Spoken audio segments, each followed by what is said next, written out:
आसमान हूँ सांझ का, पर आशा का संचार हूँ। ढलना जीवन नियति पर प्रकृति का उपहार हूँ। नमस्कार, संसद टीवी के इस खास कार्यक्रम नेचर कनेक्शन में आपका स्वागत है। मैं हूँ मोहम्मद फातेह टीपू। इस खास कार्यक्रम के माध्यम से हम आप तक पहुँचाएंगे प्रकृति और पर्यावरण से जुड़े हर वो मुद्दे जिनका सरोकार सीधे आपसे है। जीवनदायिनी प्रकृति अनमोल है, जो हमारे जीवन की मूलभूत आवश्यकता है। व्यक्ति का प्रकृति से जुड़ाव ही हमें उत्तम जीवन की ओर ले जाता है। इसलिए जनमानस का ये दायित्व बनता है कि प्रकृति का दोहन होने से बचाया जाए। आज के विषय पर्यावरण और सतत विकास के जरिए हम बात करेंगे कि कैसे पूरी दुनिया अनुपजाऊ होती ज़मीन और उससे पैदा संकट का सामना कर रही है। साथ ही हम ये भी चर्चा करेंगे कि कैसे सरकार ब्लू इकोनॉमी को बढ़ावा दे रही है।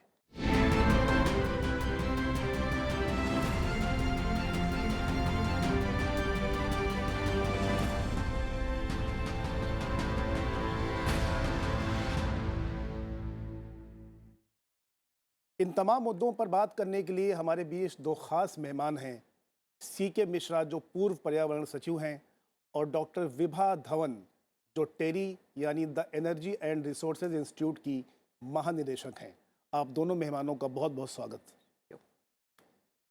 पहले हम बात करेंगे लैंड डिग्रेडेशन यानी भूमि के क्षरण की, लेकिन चर्चा से पहले देखते हैं इससे जुड़ी ये खास पेशकश।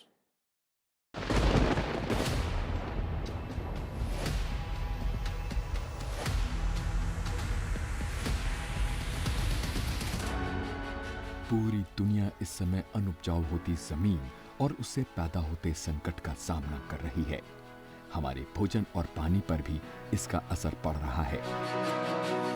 United nation convention to combat desertification के अनुमान के मुताबिक सॉइल डिग्रेडेशन के चलते सन 2050 तक दुनिया को $23 ट्रिलियन का नुकसान हो सकता है।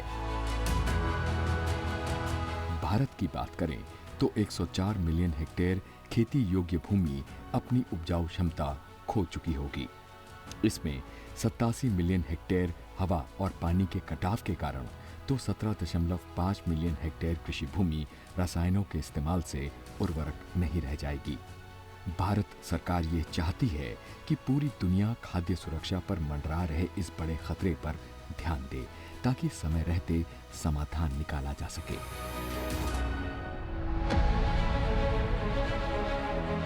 भारत G20 के अपने अध्यक्षीय कार्यकाल में इस मुद्दे पर तवज्जो दे रहा है। भारत का उद्देश्य जलवायु परिवर्तन से निपटने और सतत विकास को बनाए रखने के लिए एक ऐसे रोडमैप पर काम करना है जिस पर सभी हितधारकों की सहमति हो। लैंड डिग्रेडेशन का विषय, सर्कुलर इकोनॉमी का विषय, ब्लू इकोनॉमी का विषय, ये भविष्य के विश्व में जो पॉलिसी मेकर्स हैं उनके लिए एक बड़े विषय बने हैं। माननीय प्रधानमंत्री जी के नेतृत्व में जो कदम उठाए गए हैं वो काफ़ी प्रशंसनीय कदम है। भारत दुनिया के उन चुनिंदा देशों में है जिन्होंने समय से पहले अपने NDCs के लक्ष्य को पूरा किया। हम उन चुनिंदा देशों में जिन्होंने 2070 के लो कार्बन एमिशन के अपने प्लान को प्रस्तुत किया। कृषि प्राचीन काल से अभी तक भारतीय अर्थव्यवस्था की रीढ़ रही है। कृषि और इससे जुड़े अन्य सेक्टर्स का हमारी GDP में करीब 18% हिस्सा रहता है और देश की लगभग 70% आबादी प्रत्यक्ष या अप्रत्यक्ष तौर पर इससे जुड़ी है। भारत में कृषि और औद्योगिक विकास एक दूसरे के पूरक रहे हैं और देश की करीब 140 करोड़ आबादी अपनी खाद्य सुरक्षा के लिए कृषि क्षेत्र पर ही निर्भर है। ऐसे में सरकार का प्रमुख दायित्व खेती योग्य भूमि का पोषण और संरक्षण है। यहाँ पैदा असंतुलन अर्थव्यवस्था की बुनियाद को प्रभावित कर सकता है। इनमें मैन्युफैक्चरिंग, खाद्य प्रसंस्करण, एक्सपोर्ट इंपोर्ट, विदेशी मुद्रा भंडार, होलसेल तथा रिटेल प्राइस इंडेक्स जैसे क्षेत्र शामिल हैं। पहली बार सभी कंट्रीज ने लैंड डिग्रेडेशन पर जो अब तक प्रेजेंटेशंस किया गया, एक मत से सबने स्वीकार किया है। किसी भी कंट्री से किसी भी प्रकार का कोई भी विभेद नहीं हुआ है। इसमें मुख्यतः दो बातें उभर के आई हैं। भारत ने दो तरह की थीम्स लिया है, दो तरह की लैंडस्केप्स को चूज किया है। एक वैसी जमीन जो फॉरेस्ट फायर से अफेक्ट होता हो परंतु उसका रेस्टोरेशंस नहीं होता हो। दूसरी वैसी जमीन जो माइनिंग से इम्पैक्ट होता हो परंतु उसका रिक्लेमेशंस नहीं होता हो। 2040 तक 50% डिग्रेडेड लैंड को इकोलॉजिकली रेस्टोर करने का लक्ष्य G20 कंट्रीज ने वॉलंटरीली कमिट किया है।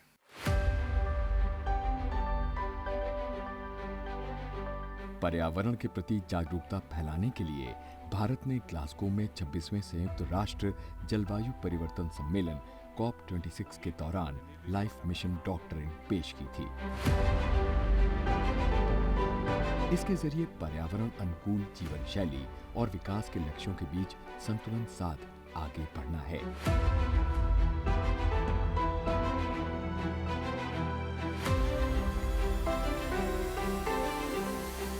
इसी वर्ष मार्च में गांधीनगर गुजरात में हुई दूसरी बैठक में G20 सदस्य देशों के 100 से ज्यादा प्रतिनिधियों ने लाइफ पर अपने विचार साझा किए।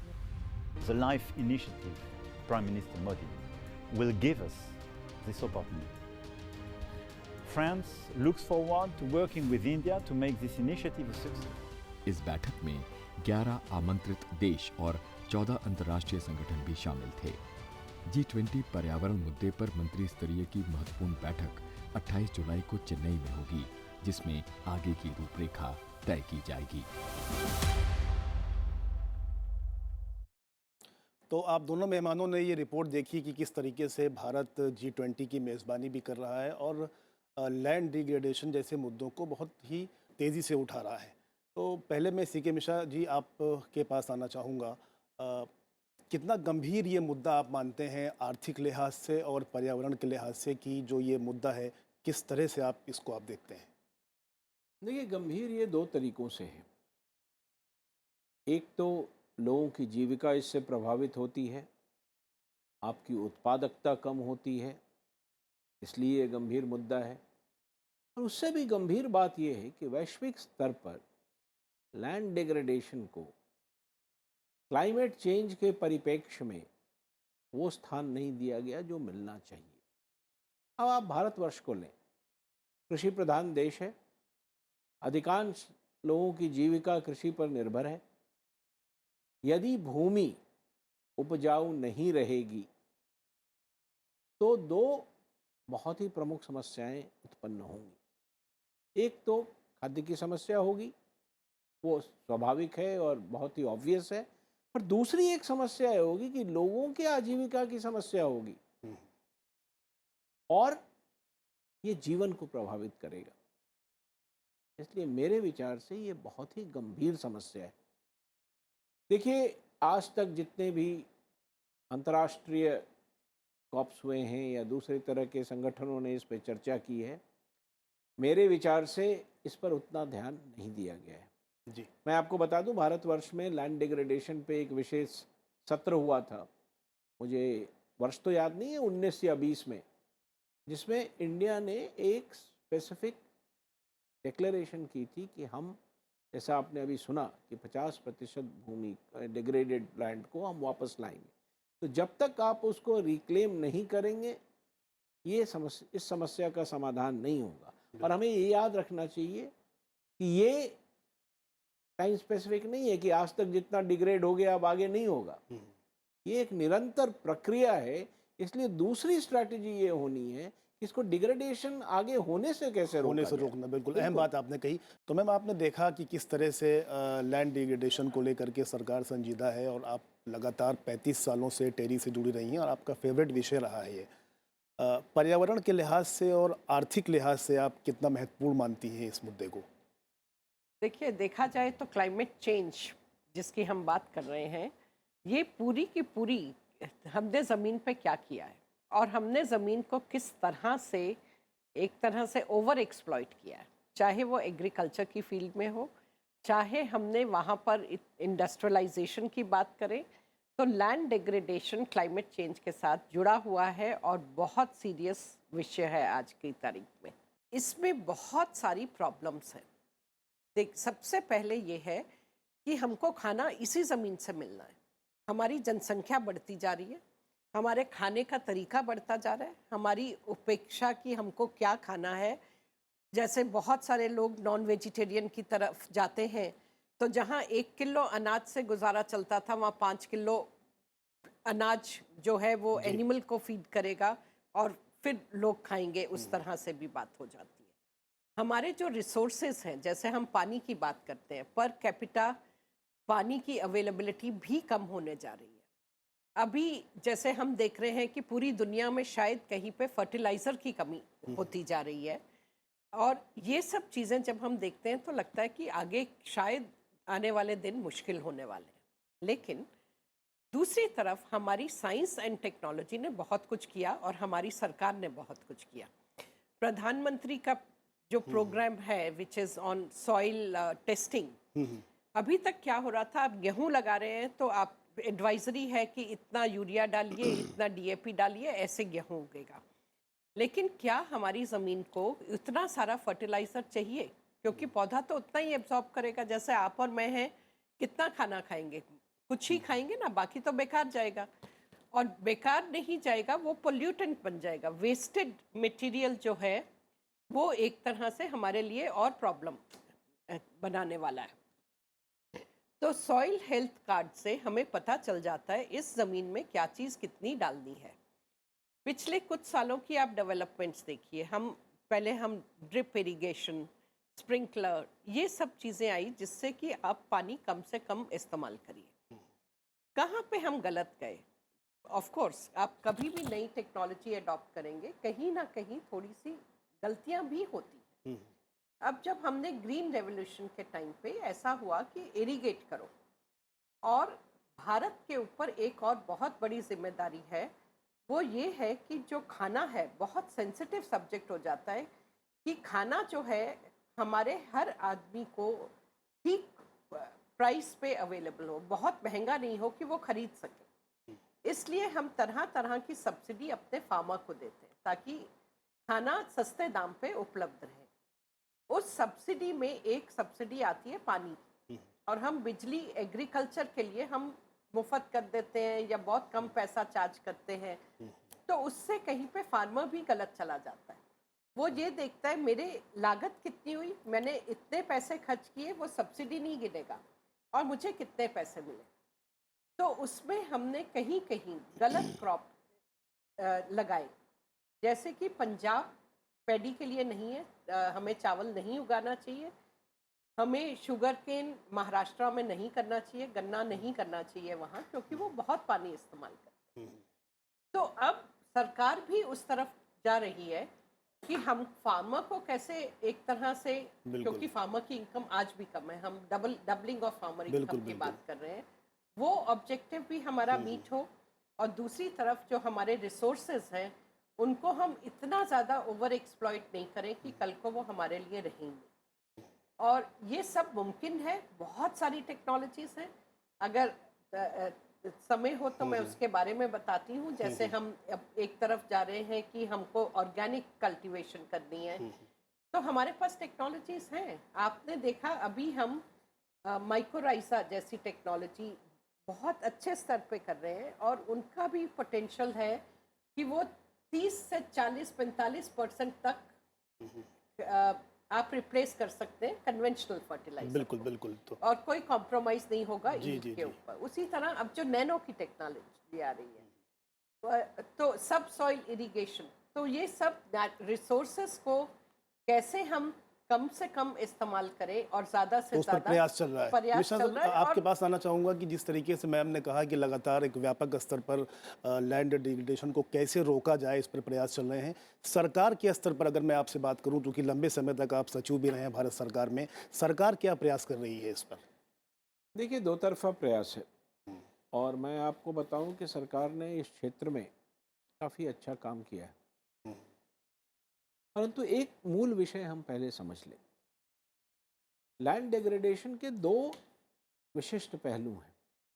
पहला तो ये है कि जो विभा जी अभी बता रही थी कि हम ऐसे कदम उठाएं कि फर्दर डिग्रेडेशन ना हो, ऑर्गेनिक फार्मिंग हो, फर्टिलाइज़र के इस्तेमाल कम हो वगैरह, सॉइल हेल्थ के हिसाब से हम जाएं।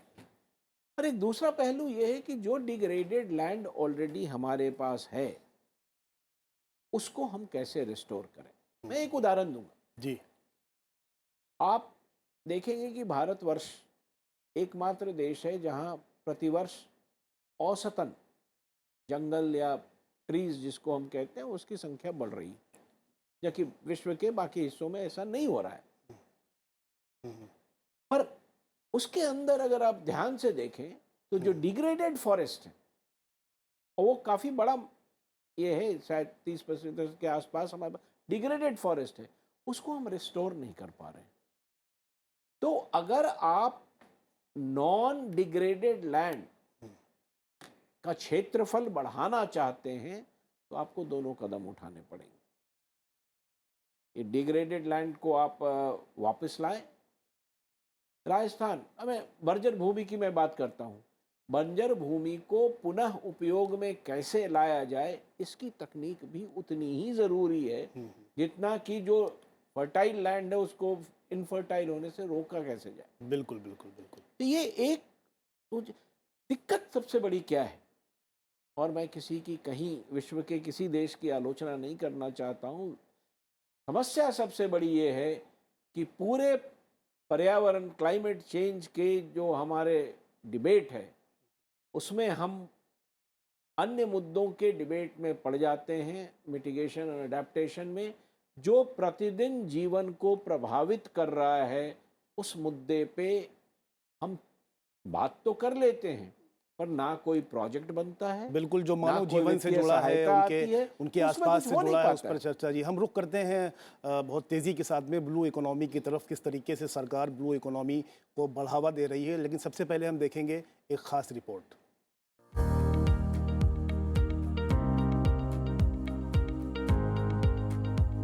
हमारी दुनिया का 2/3 हिस्सा समुद्र है।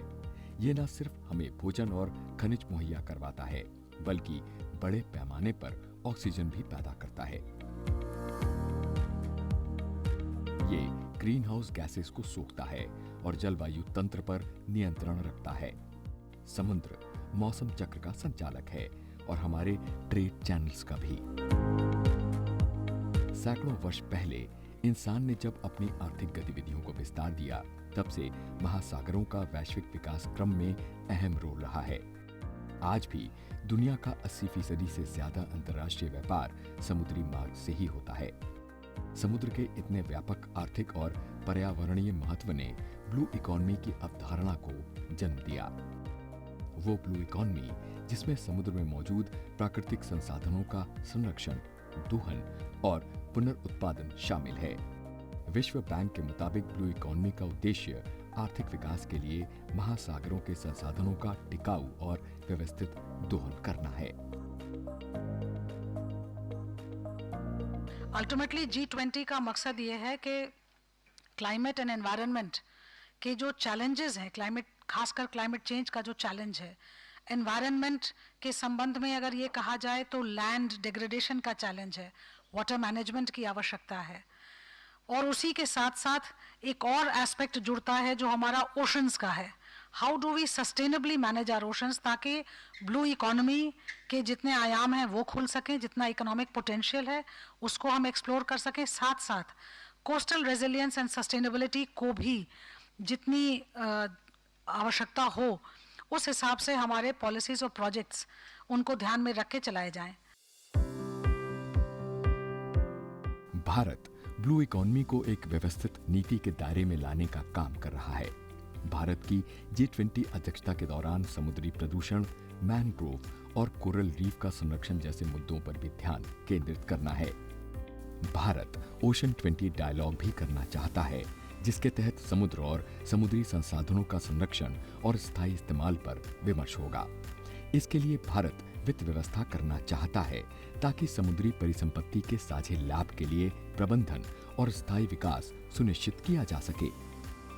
भारत समुद्र में बढ़ते कचरे और उससे उपजते संकट पर विशेष तौर पर ध्यान आकर्षित करना चाहता है। इसके लिए एक दिन का प्रतीकात्मक समुद्री तट सफाई अभियान भी चलाया जाएगा, जिसमें G20 समूह के सभी देश और मेहमान देश हिस्सा लेंगे। This dialogue will bring together academics, practitioners, experts, national and international organizations to deliberate on various aspects of coastal and ocean management. This would include science, policy, governance, research and innovation, and financing. So a comprehensive discussion on aspects to promote a resilient and sustainable blue economy, that would be the focus of the Ocean 20 dialogue. Bharat सरकार प्राथमिक संसाधनों के उचित उपयोग और circular अर्थव्यवस्था को भी प्राथमिकता दे रही है। पर्यावरण मंत्रियों के राष्ट्रीय सम्मेलन में प्रधानमंत्री नरेंद्र मोदी ने कहा कि देश का फोकस ग्रीन ग्रोथ और ग्रीन जॉब्स पर है और इन सभी लक्ष्यों की प्राप्ति के लिए सभी राज्य सर्कुलर इकोनॉमी को ज्यादा से ज्यादा बढ़ावा दें। इससे सॉलिड वेस्ट मैनेजमेंट और सिंगल यूज प्लास्टिक से मुक्ति के अभियान को भी ताकत मिलेगी।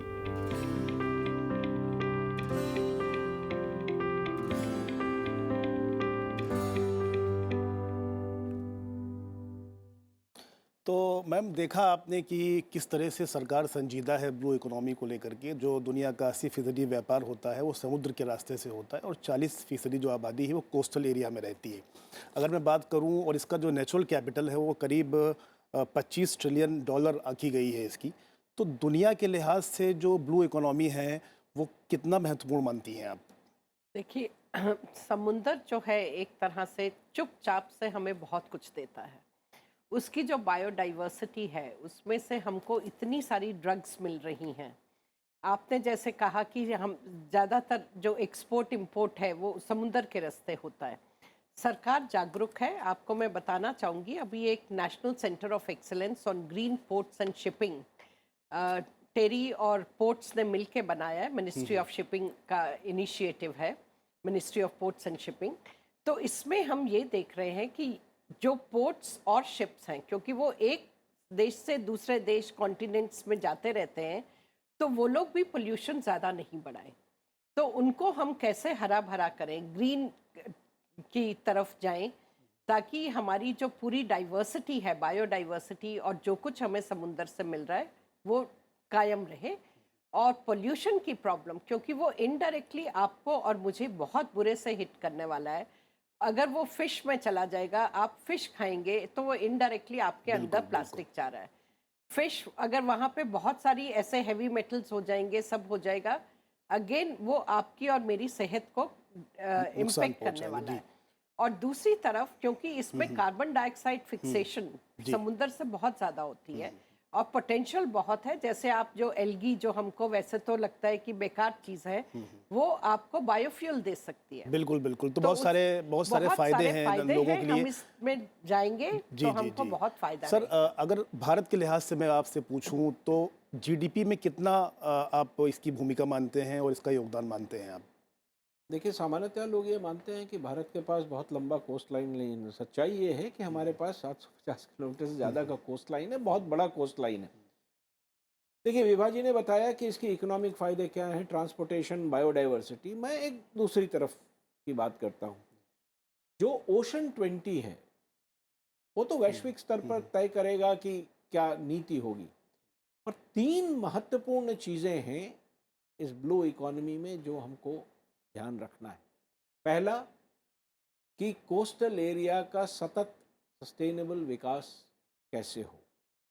दूसरा, जो कोस्टल एरिया में लोग रह रहे हैं उनकी आजीविका, उनके प्रतिदिन इनकम में बढ़ोतरी कैसे हो। और तीसरा, कि ओशन को हम साफ कैसे करें, लिटर मुक्त कैसे करें। अगर हम लिटर मुक्त कर देते हैं तो ये जितनी बातें हैं बायोडाइवर्सिटी की, ट्रांसपोर्टेशन की, सारी खुद ब खुद रिजॉल्व हो जाएगी। बिल्कुल। समस्या ये है, ये जो लिटर की समस्या है वो समुद्र की समस्या नहीं है, वो ज़मीन की समस्या है। जी जी जी, बिल्कुल। बहुत आपने बेहतर जवाब दिया, क्योंकि समय भी तेज़ी से भाग रहा है। 2 बहुत क्विक रिएक्शन पहले आपसे। चुनौतियाँ क्या मानती हैं इसकी आप ब्लू इकोनॉमी की? हमें काम बहुत तेजी से करना है। चुनौती यही है कि टाइम कम है, जल्दी से काम करना है। जी सर। सबसे बड़ी चुनौती ये है कि हम अभी तक फोकस नहीं कर पाए हैं कि वो कौन सी एक या दो चीज़ें हैं जिसको करने से ये समस्या समाप्त होगी। हम इसकी चारों इर्द गिर्द बातें कर रहे हैं, हमें उन दो चीज़ों को आइडेंटिफाई करना पड़ेगा, वही हमारा सबसे बड़ा चैलेंज। बहुत बहुत शुक्रिया आप दोनों मेहमानों का, आप लोग हमारे स्टूडियो में आए और इस खास कार्यक्रम का हिस्सा बने। बहुत बहुत शुक्रिया। तो आपने देखा कि किस तरह से लैंड डिग्रेडेशन और ब्लू इकोनॉमी पर चर्चा हुई और इन दोनों मुद्दों पर सरकार कितना गंभीर है और कितना संजीदा है। फिलहाल इस खास पेशकश में इतना ही। मुझे दीजिए इजाज़त। देखते रहिए सनसेट टीवी।